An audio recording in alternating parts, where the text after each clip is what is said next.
Thanks, Jan, and thanks everyone for being here. It's super exciting to finally be able to speak math and physics in the context of aging. It seems that from the beginning everyone is pulling some statistics of how long are they in the field. It's like these AA meetings, so I'm short to 20 years to it, 15, 17 years.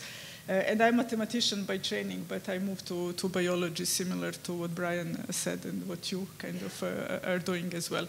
I'm super happy also that you covered kind of most of the keywords that I'm going to say, as well as introducing differential equations just now. So I will kind of give you a bit of a higher level talk with some historical perspective that stretches more than 60 years in the past, what mathematicians did, and then kind of tell you a bit what we are also doing. I hope that you can hear me with the mic. I'm not on the tallest side of the human population. So first thing is, who is this guy, Gilgamesh, and why I think he should have studied math. This Gilgamesh is the first written text that we have from the human civilization. And there you can also see that this person, when his friend dies, he is on a quest for immortality. And that's one of the first evidences that people sought immortality. And it's something that apparently we are still trying to do.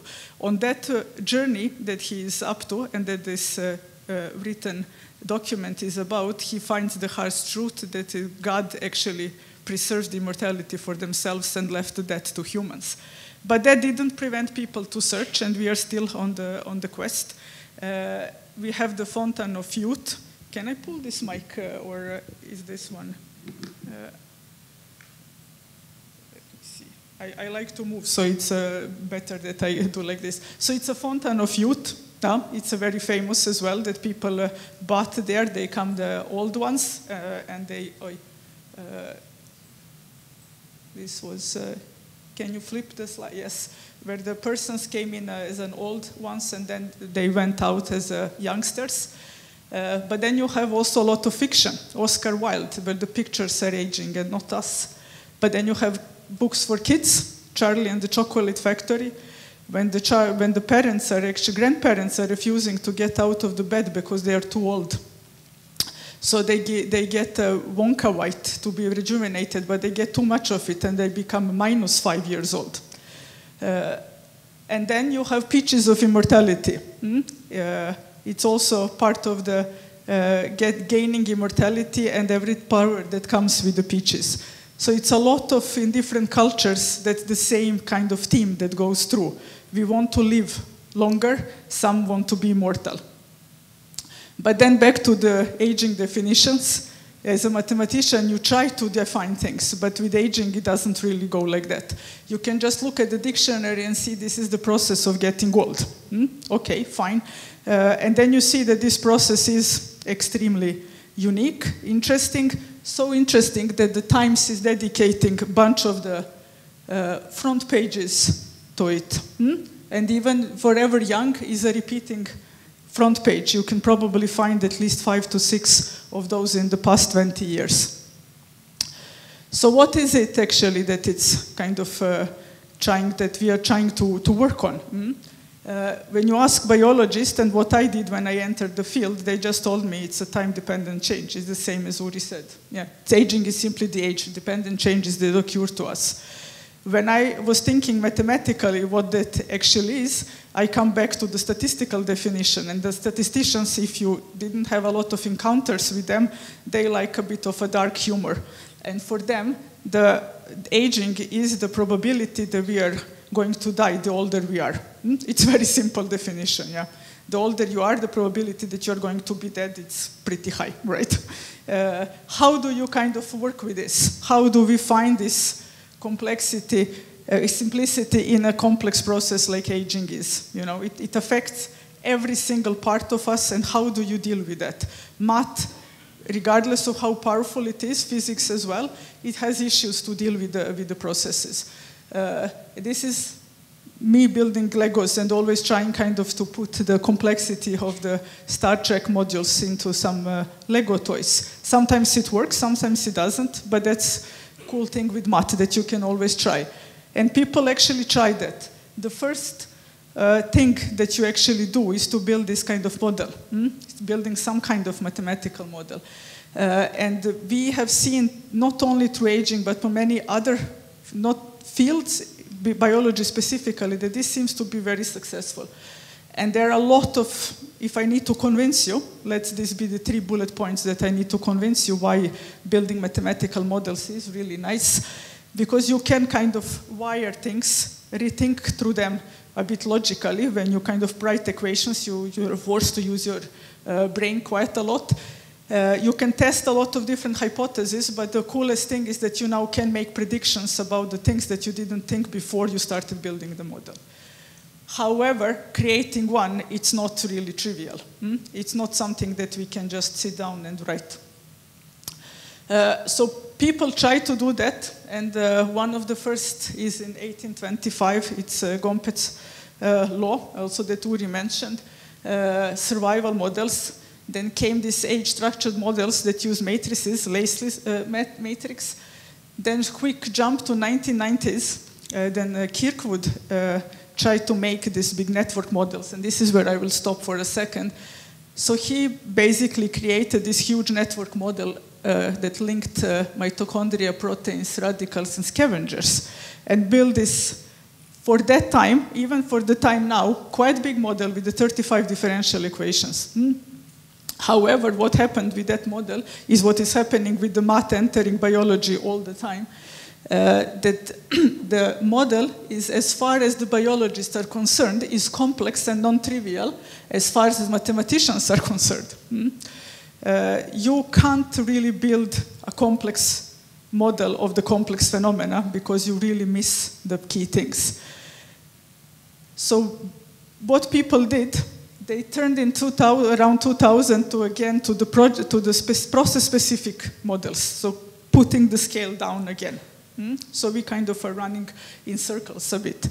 Then in 2010, it came the boost with the FBA models and genome scale models. So you have genome scale models of a whole organism. Now you have them for the tissues of the human. And the idea is to build kind of a digital human.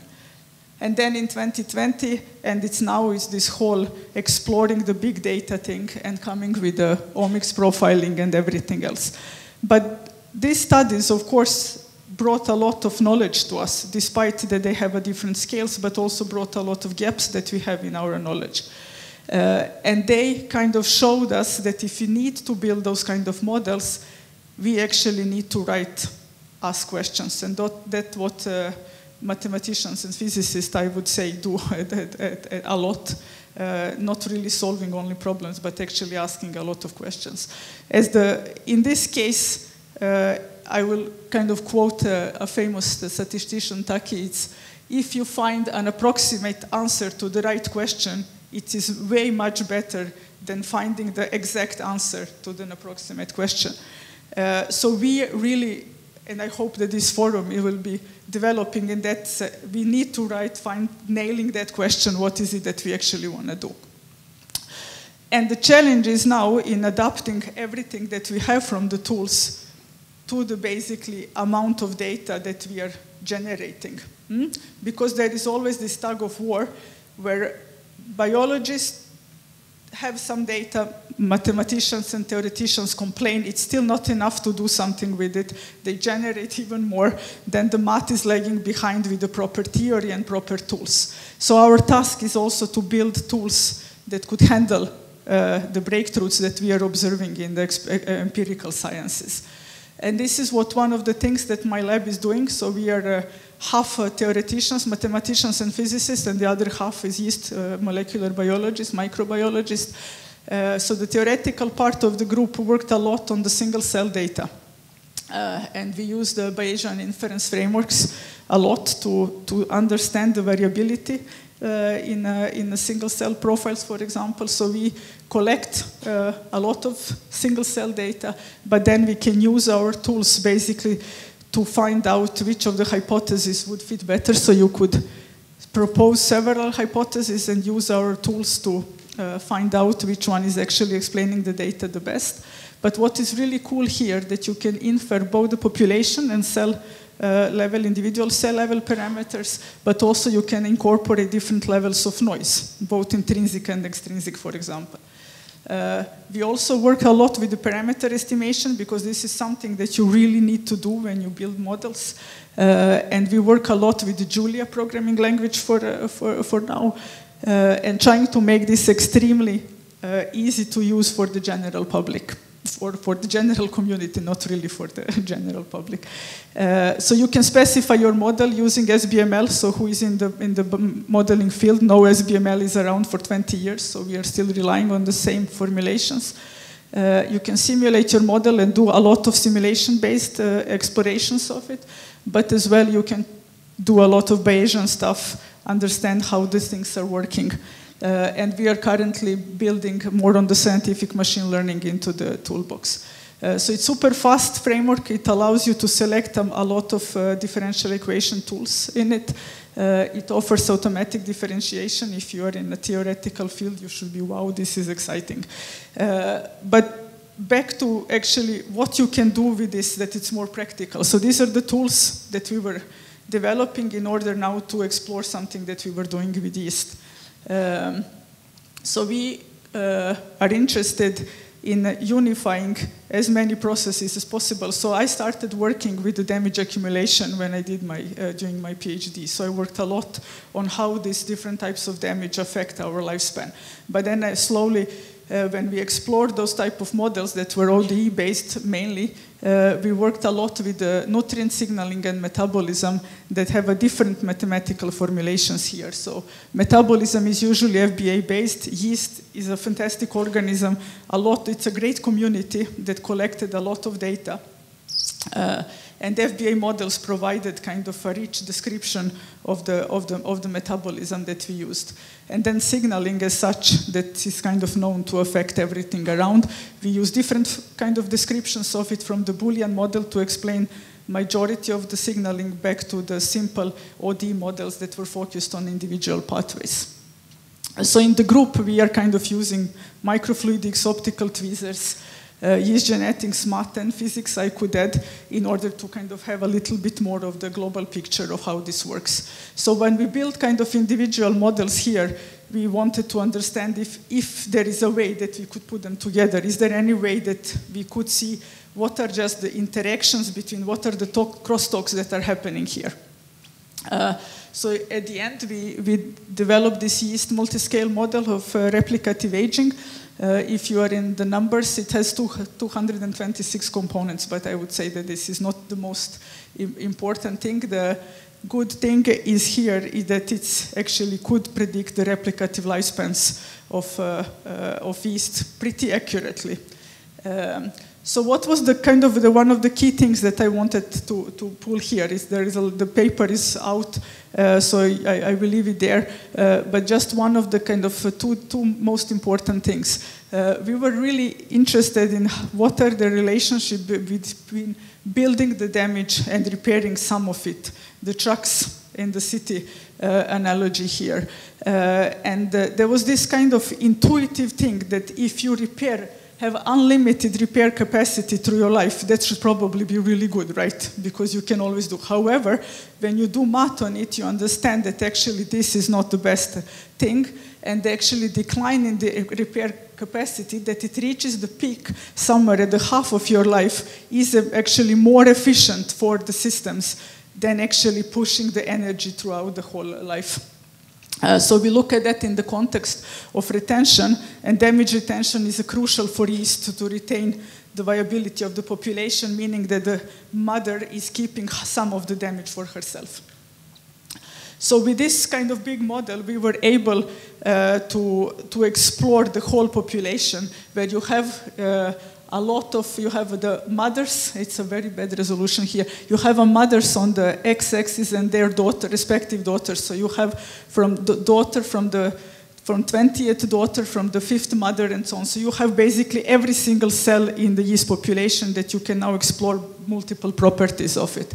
But what we were interested at is rejuvenation as one of the key properties. How basically the yeast maintain the population and how we at the end rejuvenate. So can look at this, that we set up the rejuvenation index. It's a position kind of that looks at where this, so position 1-1 means that you are the first daughter of the mother that was back, the first daughter of her own mother. And if the lifespan between the two didn't change in respect to the average lifespan of the population, you didn't rejuvenate, so you kept the rejuvenation index to 1. In this case, for example, it's a 24th daughter of the first mother. It has only 10 offsprings, so there is a negative rejuvenation. And you can move on through the whole population this way and basically calculate this index. So what we were interested in now looking how this damage retention and how these different repair profiles would actually affect. Is there any way which one is doing better than the other? And indeed, it's kind of pronounced that the retention first yields much higher populations, so you have more cells. The retention is there, and the decline in the repair capacity produces the rejuvenation that it's kind of evenly distributed across populations. So this is something that you want. You don't want that the individual cells rise, but that the whole population kind of benefits of it. Then we also look at this health span. So it's like basically all the metrics that you are interested as a human, we try to scale them down to yeast and understand what is it that will be interesting for yeast. So we are again looking at these two different strategies in unlimiting repair capacity and the decline in the repair capacity. And then we can look what is the percentage of life that the cell lives while it's healthy. And what is healthy in yeast means that you keep your damage low and that you can reproduce and give rise to the healthy cells. So we again look at this and got quite striking results in terms of retention when you can have that this unlimited repair capacity actually just kills everything. So you have zero health span that is in the population, while decline basically produces the populations with a moderate health span across the whole population. And then we use this model also to understand the shift between the different phases that yeast is going through. And we could see that during the damage repair, there is a high ATP demand in the cell, and this is actually responsible for switching from fermentation to respiration. And we get this kind of basically as an output of the model. And then we use that to do different knockouts in different phases of the metabolism, and to understand which are the drivers basically for extending the lifespan or shortening the lifespan. And the model, as I mentioned at the beginning, actually pretty accurately can predict the lifespan from many things. There are some that fails completely, but just tells us that we don't have a full picture even for yeast. You can also do a lot of enzyme perturbations during the metabolism, and that we can look that we do the overexpression and deletion, and saw that there particularly phase 1 is the one that is responsible for majority of the effects on the lifespan. And if you want to do some perturbation, if you want to do the repair, everything, you should hit it as early in life as possible. What are the ways forward? What did we learn here?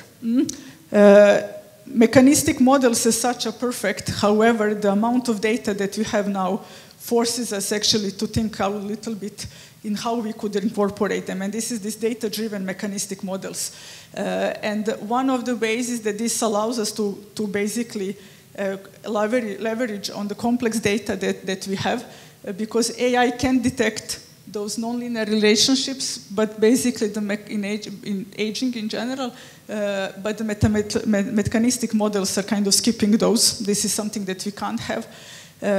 Mechanistic models allow you for testing hypotheses, as you all know, but AI could kind of miss those two. So it's basically trying to merge those two profiles and try to identify biomarkers with the AI approaches, and then use mechanistic models to understand how actually directly they are affecting the individuals and predict those trajectories, and for example also predict the caloric restriction for the individual human.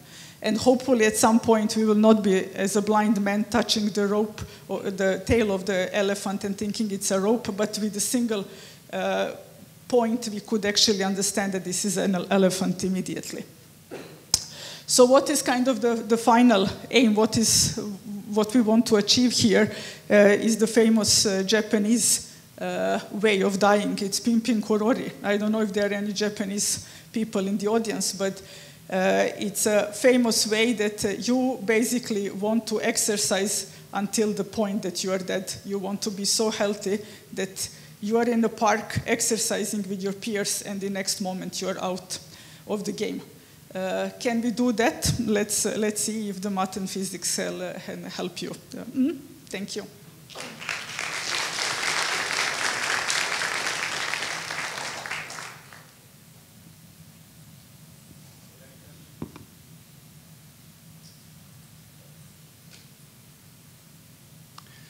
Yeah, actually there is also American analogy to this Japanese one called one horse shay. There's I don't know if you know this children's story when like a carriage for horses was built to last exactly 100 years and collapsed to nothing, like exactly on the like a minute it was 100 years old. Yeah. It's a very interesting story. I have a couple of questions. How do you quantify total damage? It wasn't clear to me, like experimentally, and also what do you mean by rejuvenation? What I mean by aging? No, not by aging, no. What do you mean by rejuvenation? We say the yeast cells are rejuvenated because it's a replicative aging. So I don't see where is the rejuvenation there. Rejuvenation is that I will answer first to that. That you basically that your offspring is better than you are doing. They are younger. Yeah. Sorry? They are younger. Yeah, they are younger. Yeah. But so where is the rejuvenation? I don't understand. It's a rejuvenation of the whole in the yeast. We are talking about the rejuvenation of the population. In us, if you think, you can also think that we rejuvenate by, regardless of the age of the woman, we give rise to the baby that it's zero. Yeah, it's often rejuvenation people refer to when an organism goes from an older older state to a younger state. I'm thinking more of. I'm thinking more of population. And the damage. And how based on the damage, we are mainly looking for the carbonylated damage. So we are focusing on a damage that is on the carbonylation level. Antibody-based assay, or like, sorry? Is it antibody-based assay?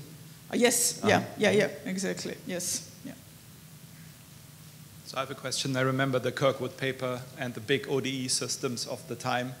And so my question is, there are toy models which are very simple and trying to get at the essence of something by building the smallest model that gives you some of the observations.